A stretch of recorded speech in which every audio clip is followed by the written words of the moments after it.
visited Vietnam. I love everything, the food.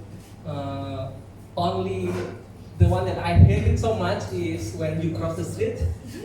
It's always making me like, oh, will I survive this? Will I survive this? I came to Vietnam 3 times. The first one I went to Hanoi, I think in 2017. I did a research on Seoul. Right? Did I say it right? And then I think in 2017, late September, I came twice to Ho Chi Minh to do a research too in driver earnings. I worked at Uber before because of you guys, and we left Vietnam. So now thanks to Bunny, I need to move back to Jakarta. But the topic that I will talk today is about one of the questions that was Bunny answers about how to build trust in your company so that you can do more research. Because all the things that Bunny said about doing fundamental research, they are so cool, but how many of you that in your company that ever done fundamental research? Can you raise your hand? So one. How about the rest? How many of you who usually do usability testing? Raise your hand. Okay, so there are more people who do usability testing, but it's very rare, or because of the resources, because of the time, that you cannot do a fundamental research. I will start with these stories. So, last year, 2 years ago, when I did research in Ho Chi Minh, I met this person's name, I don't know how to pronounce it, like Duan Thi Tu Lien. And because of Lien, we found out, this is the time when I still work at Uber, that there is a misperception between what drivers manage to earn from Uber and their real earnings. So for example, Lien taught this one, that I will buy a 7-seater car so that I can drive Uber XL, so that I will earn much more money. But at the end, she needed to juggle between 3 jobs so that she can afford the car to pay the installment every month. He said at the end of the interview that what happening is enough. They said that I may need to sell the car. So the expectations and what she earns are actually very different. Because of Lien, then I shared back all the insight to Uber, to the company. We also did a lot of analysis, and it turns out that for most drivers in Vietnam, they need to work around 70 hours per week. Maybe don't take a picture of this. They need to work for 70 hours to be able to pay their car installments. And sometimes they don't think about the car maintenance, the tax, the depreciation of the car. So the report went viral. Even the general manager, the country manager of Vietnam, talked to me and said, hey, does it mean that we exploit drivers in Vietnam? Sadly, yes.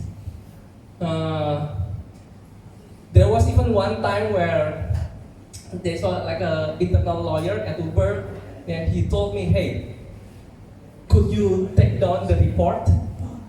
Because they don't want to paint like a bad pictures about Uber in the US.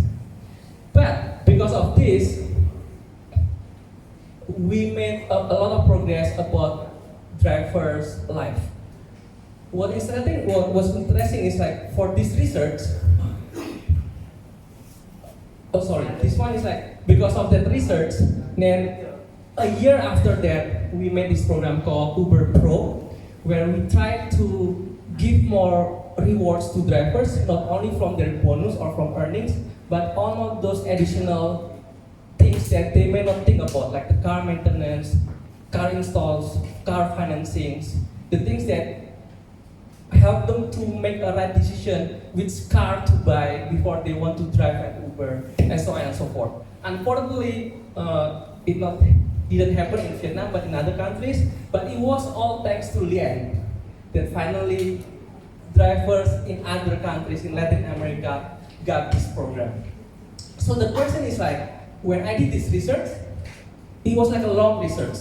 It took 4 researchers, a lot of diary studies, a long interview hours. I spent maybe like 3 weeks in Ho Chi Minh, following all of those rappers, just to know their earnings, know their expenses, following how they think about bonuses and everything.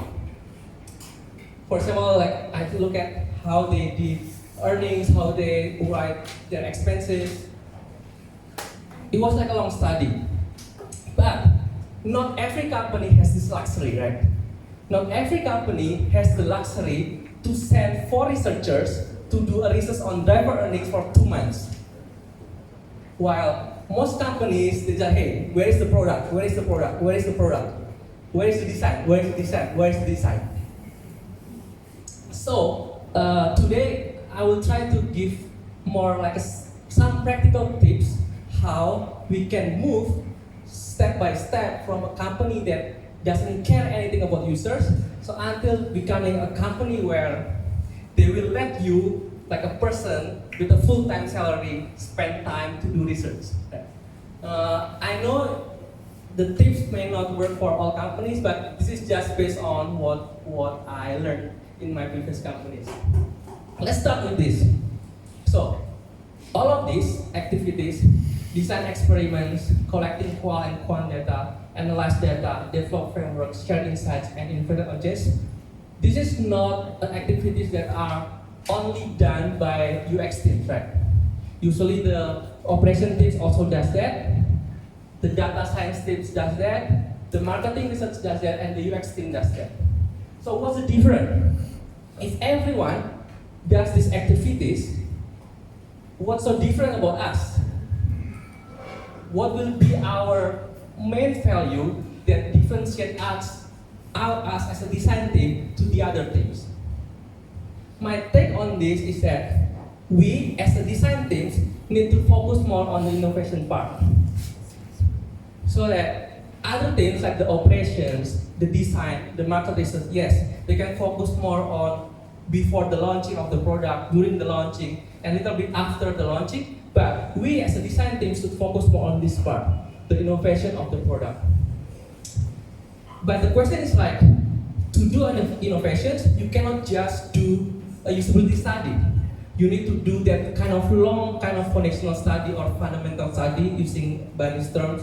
Like we spent 2 months in Vietnam just to find out what will be innovative products that we can launch for all drivers in the world. So to answer this,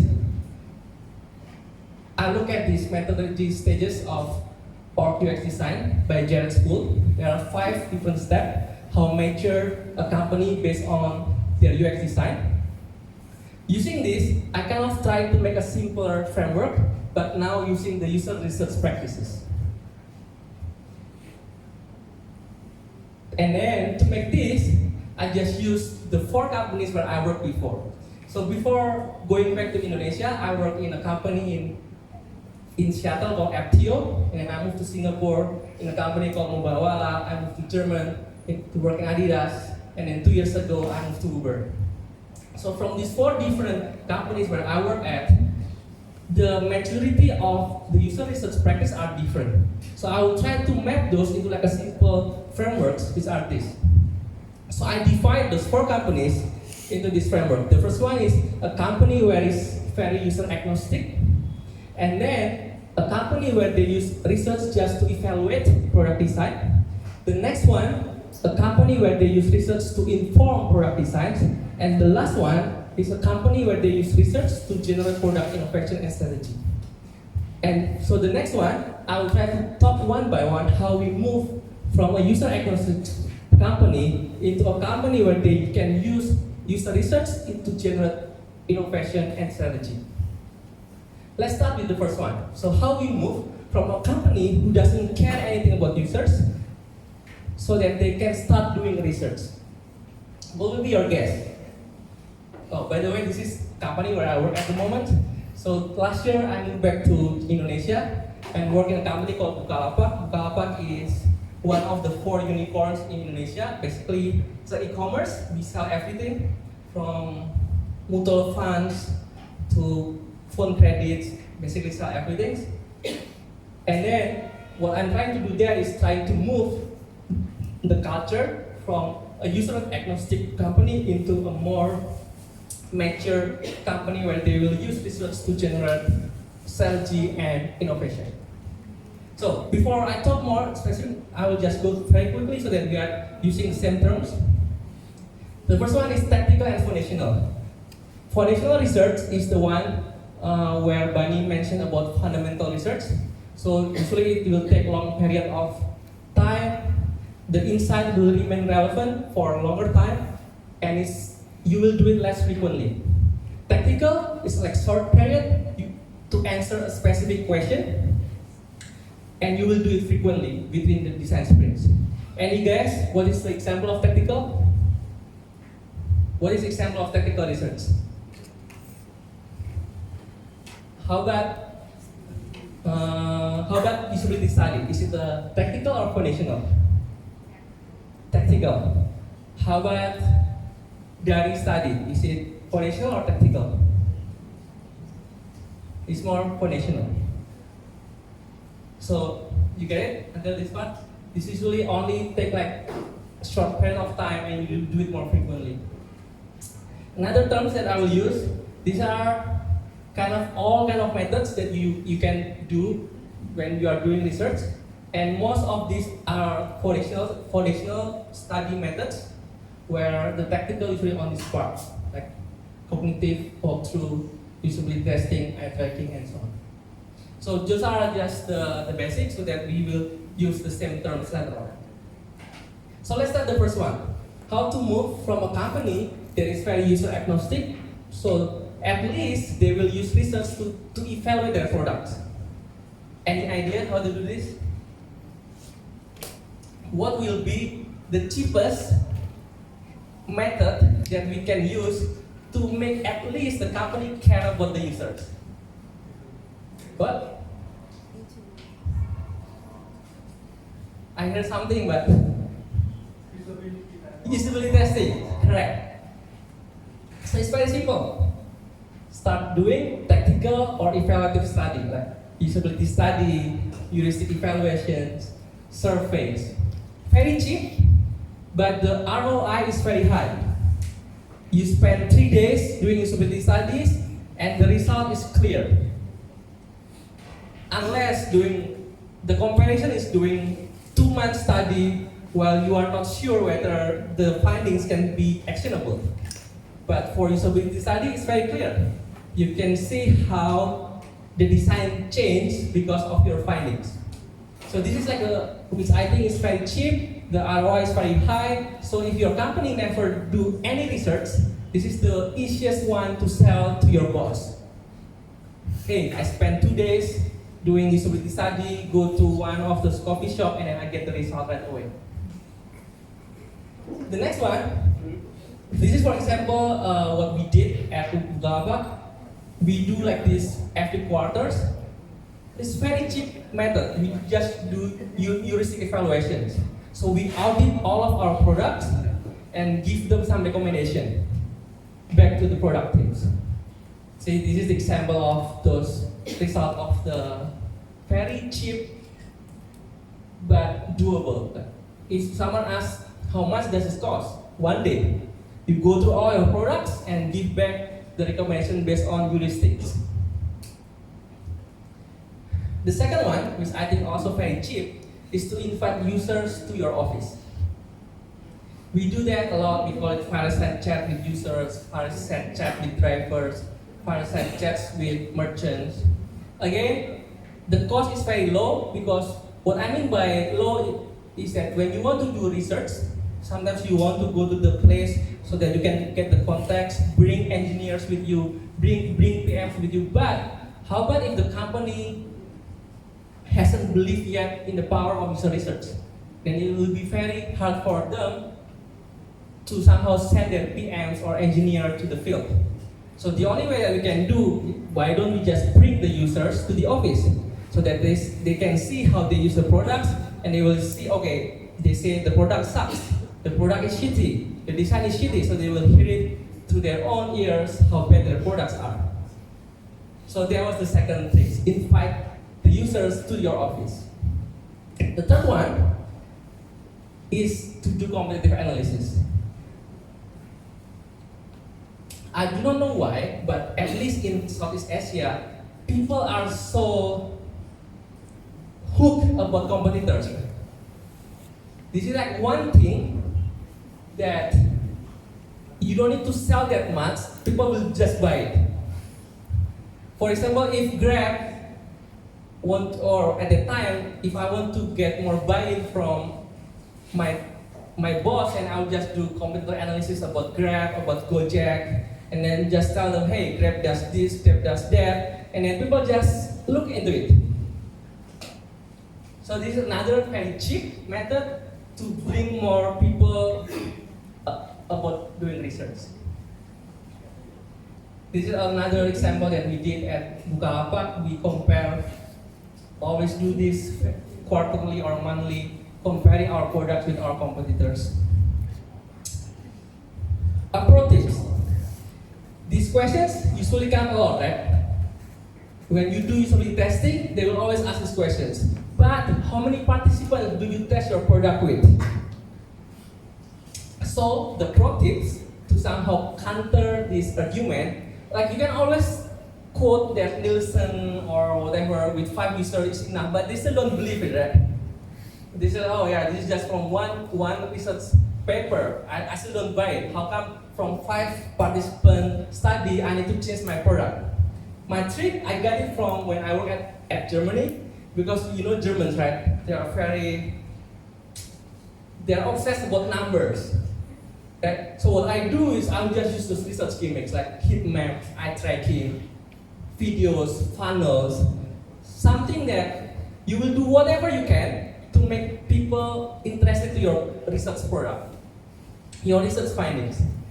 Sometimes what I did is kind of a little bit tricky. For example, you know that to make a heat map result to be valid, you need at least 25 participants, right? But I just did it with 7 people. I don't care. As long as my finding from the usability studies, they buy it. Yeah, I mean, it's a borderline, but again, my objective is so that they will hear what my users say, right? So the second one, the pro tip is that after you do all of the stuff, you need to start increasing the visibility of your research. This is the tips that I heard from my manager at Uber. She said like this: hey Yoel, you are one of 70 researchers at Uber. Everyone can do conjoint analysis, everyone can do Gary study, everyone can do mixed methods, everyone can do triangulation. If you don't sell your research, no one will listen to you. I hate it so much when I heard that, because I mean that, hey, I'm a researcher.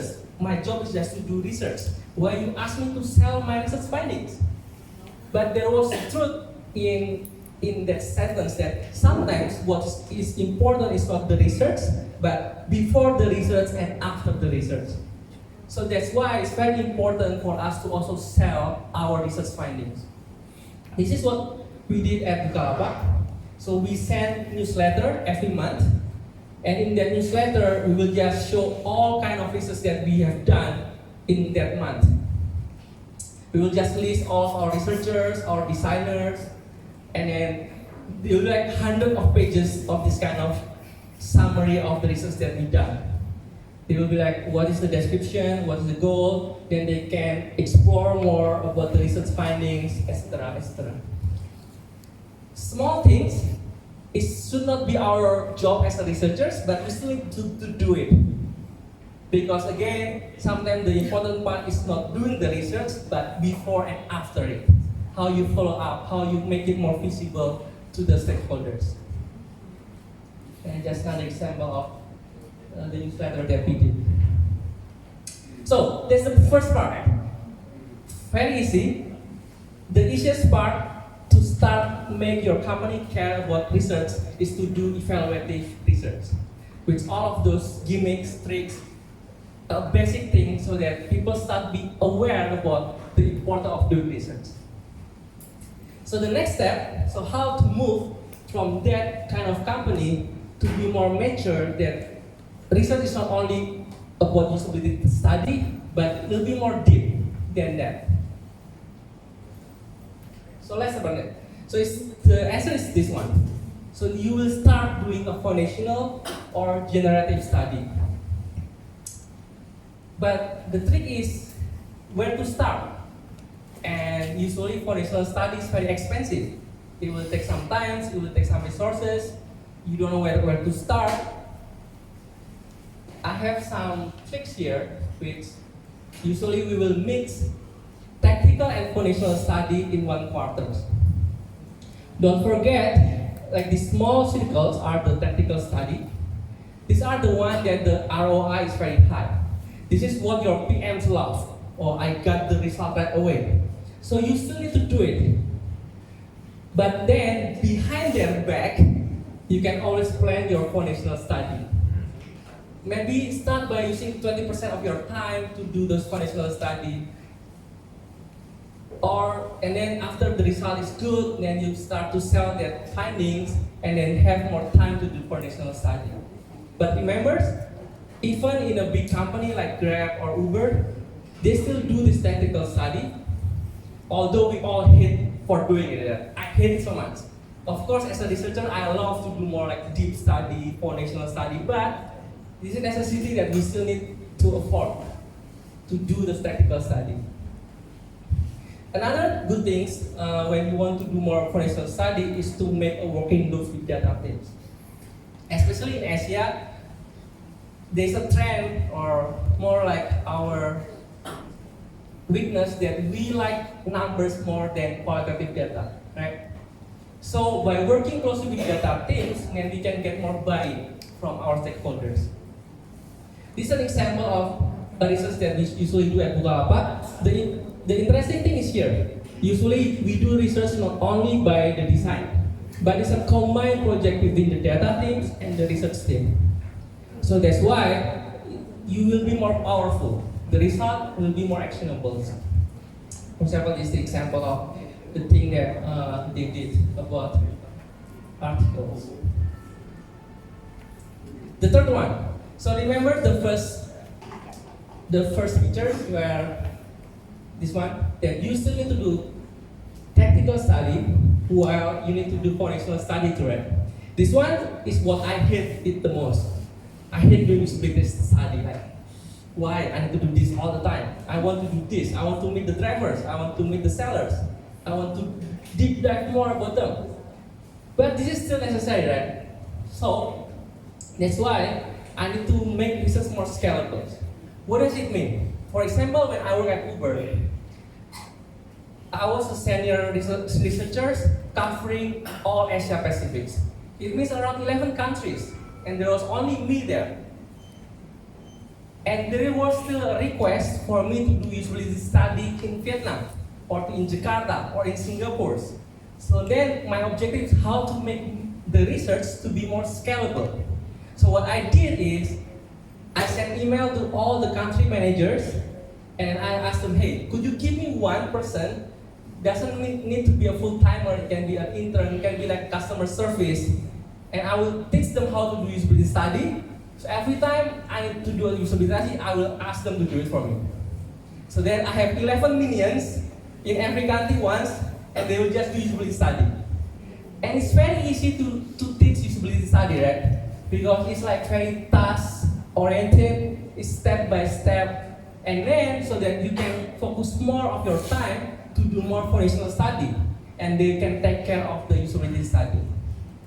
That's what we do at Bukalapak too. So we have a team called Scalable Research that basically just interns.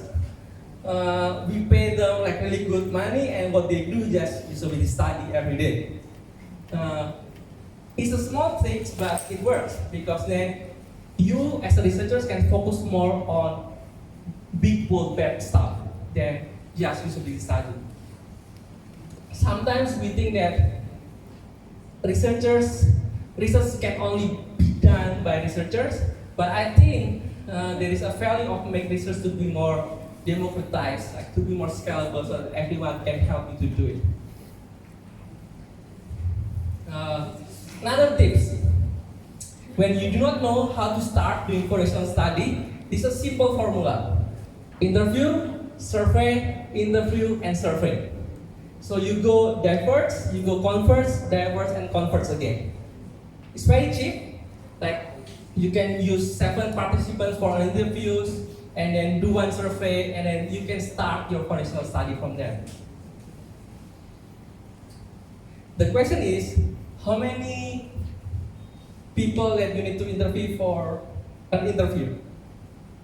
Idea? 11, 10, 20, 5? You can start with 5. At Uber, usually our rule of thumb is 7 per cohort or per type of users, which is enough for you to do a qualitative study per cohort too.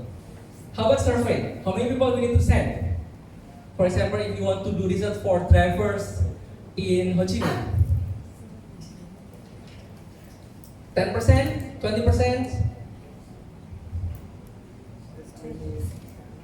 20%. So if there is 20,000 drivers in Ho Chi Minh, we need to ask 4,000 of them to get a statistically valid survey result.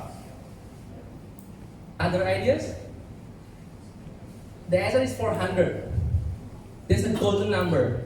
You can check in the internet how to count a survey samples with a 95% confidence rate and 5% margin errors. You only need around 380 something of the survey participants. So these methods are the cheapest one when you want to start doing a foundational study. Doing interview, survey, and then you get more result from them. So, for example, this is what I did in Vietnam. We talk about the same thing at the time. We want to know how drivers perceive earnings and what kind of influence that influence their expectation. So to get this result, where do they get the expectation from? I get it from interview or survey. If I want to know what kind of factors influencing their expectations, should I do interviews or should I do surveys? Survey. I do? Survey. It can be both, but at the time I choose interview first. So I can see the patterns. Right? So I have the patterns. So they manage their expectation by this, and this. And then to validate that, which one that is more influential for them, then I do a survey. I give this option to them and ask them to choose which one that is the most dominant for you. And then from there, I can make a framework. This is an example how you combine interview, survey to start your foundational study. Pro tip: there is no representative users in divergent research. This is the question that usually I ask when I interview for interns. I ask them, if you want to do an interview, what kind of users that you will invite? And if they say, we will invite representative users, then no, this is not a valid person. Why? Why there is no representative users in a qualitative survey or in a qualitative study? Sorry. Any ideas? Why there is no representative users in a qualitative study?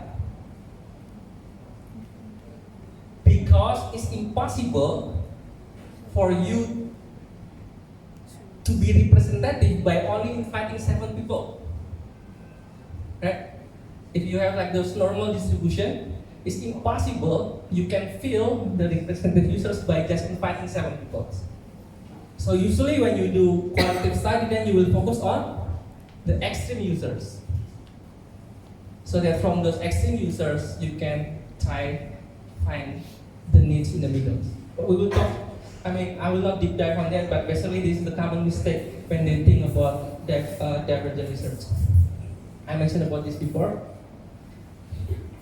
Another thing, after you do all of those research, again, I will reiterate that feasibility is important, so that you can ask for more budget next year.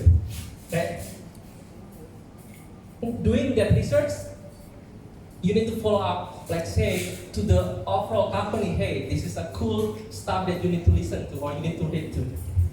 For example, this is what we did at Bukalapak. We create a social media account where we just post kind of like a Human of New York style, where we just post a picture of our users with some insight, and then everyone in the company can read those tidbit kind of insight. We also create like a social media account where people can just follow internally, and then they will see those feed every day about their users.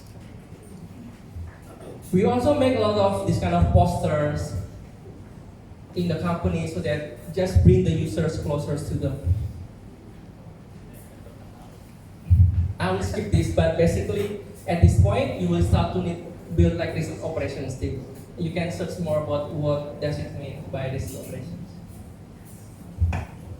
Sorry, I will just go very quickly. So the last step, after the research becoming more mature, what we will do to make it to generate product innovation? The first one, for sure, more foundational studies and deliver immersive exposure.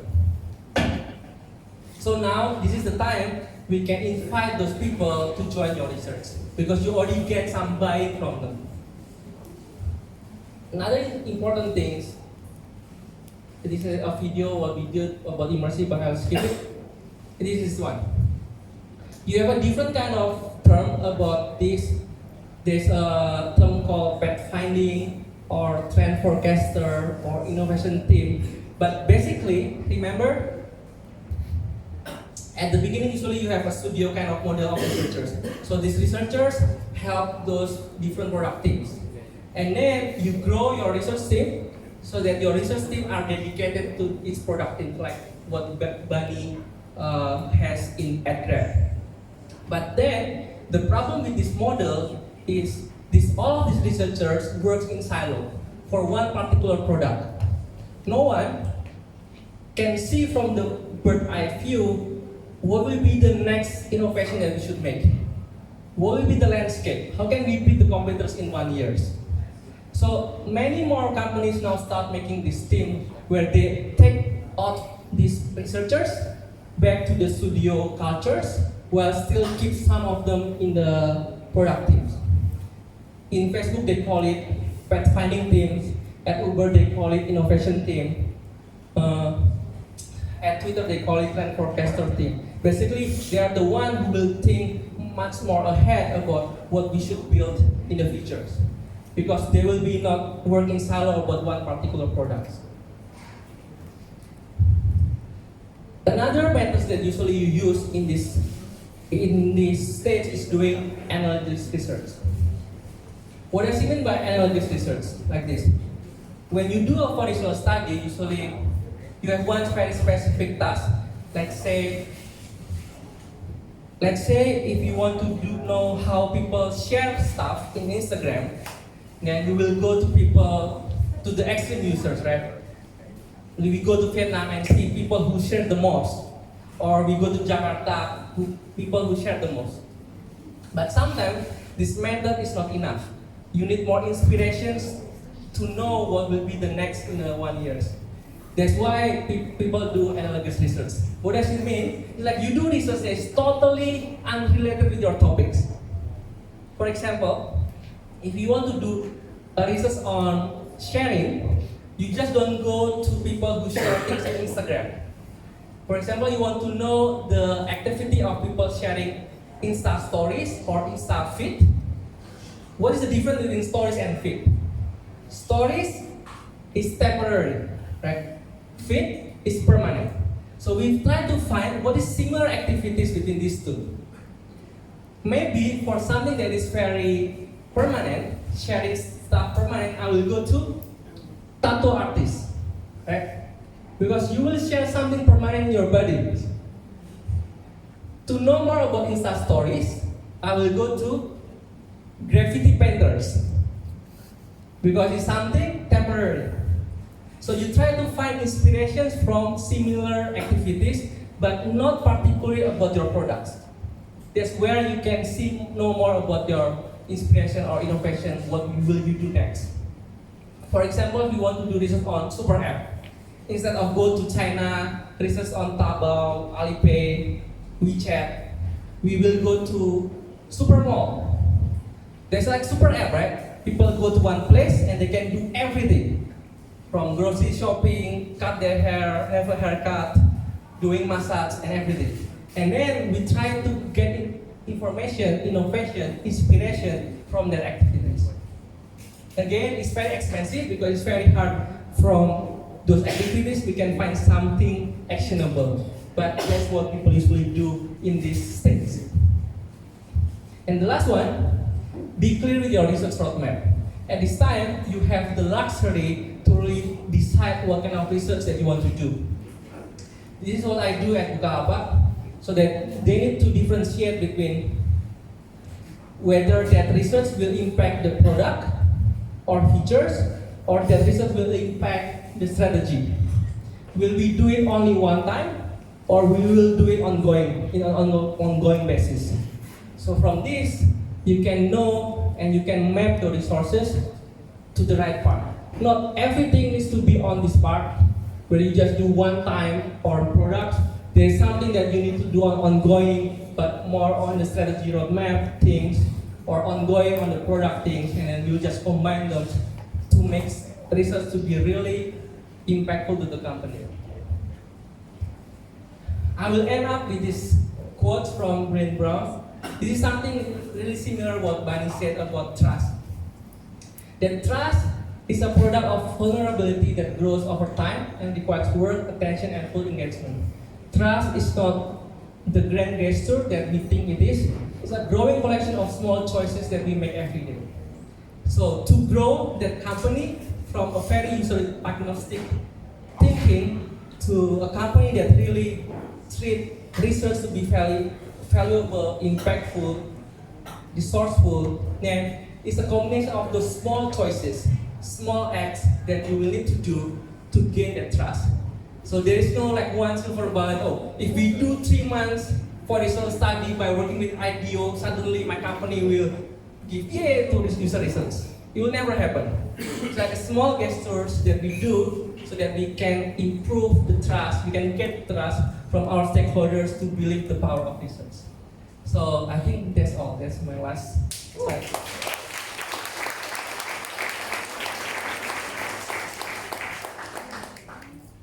Thank you. I think you have one question.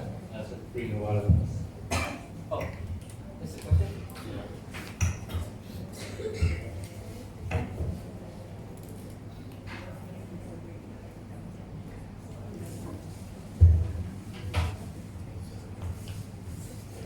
Can you share some tips on recruiting participants, especially in an environment that doesn't really have a research culture like Vietnam?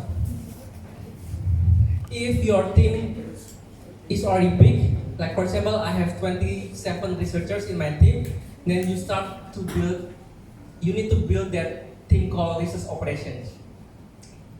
Their main job is to support the work of the researchers, especially to recruit the participants. But if you still don't have that big research team yet, usually I will ask the help of the customer service team. So that's what I did when I did the research in Vietnam. I will find those customer service and I give them, hey, these are the kind of profiles that I will need, and they will just call those drivers one by one, asking them to come. If you have more resources, then go to market agency. You usually pay around 2 million dong to 5 million dong for one participant. So they will find this participant and bring it to your office. But the cheapest one is, of course, ask those customer service to find it for you. So that was what I did when I did research in Vietnam. I noticed that many things you share are relevant to my psychology background. Do you have any advice for a psychology student who wants to pursue UX research? The easiest part is to find your first internship. I think in this region, it's easier to go into this field than if you are in the US, for example. When I work at Uber, I open I have like an opening for UX researcher to help me for 2 years, and still no one applied. Or if someone applied, the profile is not that good. So I think the hiring bar is much lower in this region because the field is not that mature yet. So I will suggest you to start with an internship, or if you are a designer, then do research as a part-time basis. I think in this region there are more openings for designers and researchers. So I think the only way for you to swap is to be a designer first, and while you be a designer, do more research so that you have more portfolio to be a full-time researcher. That's what I did. When I was in Singapore, I was a full-time designer, but I think at the time I loved doing research more than design. So while I was a designer, I kind of wrap up my portfolio of doing research so that I can apply as a full-time researcher after that gig as a designer. Number 3, do you think which skills the UX product team members should learn from market researchers to conduct your research by themselves? Very easy. The art of asking questions. I think that is very key because in all of those methods that you see, almost all of them will require you to ask questions. So when you know how to ask questions or moderate like in an interview session, it will be very useful. I remember that when I was at Uber, usually we have training once every 6 months. Even most of the researchers are already PhD, they work 7 years, 8 years in Google or whatever, but still in those trainings, they will still teach us how to ask questions. I remember in one training, they say, okay, as a warming up, pair up with your friend, and then start to ask questions, how is your sexual activities? And then we need to really know how to ask those sensitive things. But I think that's very important. That's from my point of view. Can you expand on your comment about interviewing extreme users to find representative needs? I think, let me try to draw this. So, this is the normal distribution, right? And you have all the representative users here.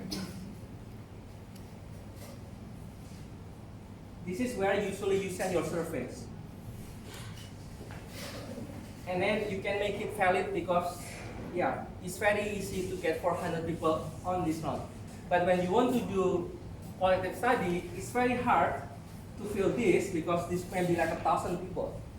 So what we do is we focus on this part. This is what we call extreme users. So why we focus on extreme users? There are several reasons. For example, like this. First, people always do not know what they do. That's the basic things.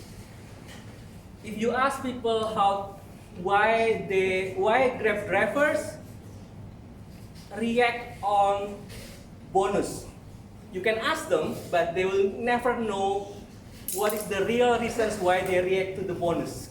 Right? By focusing on the extreme users, there is a higher likely chance that they know what they're doing. Because, for example, people who order 5 times food delivery in 1 week, and if you compare it with people who order 20 times of food delivery, most likely these people are more conscious than the people who order 5 times a week. So that's why we want to focus on this one. That's the first reason. The second reason, this behavior is usually our objective. We want to make people to order 20 times. So that's why if we can cater their needs, somehow the rest will be catered too. Because that is the objective of the behavior they want to reach. The other thing is, if you focus on the other extreme, for example, people who hate food delivery, then we will find out their pain points more than people in this part. So that's why we always want to focus on the extreme users. Unless you have all the time in the world or resource in the world, so you can do this, but most likely we don't. Right? Thank you. I think we run out of time. Sorry about that. you still have questions, you can ask.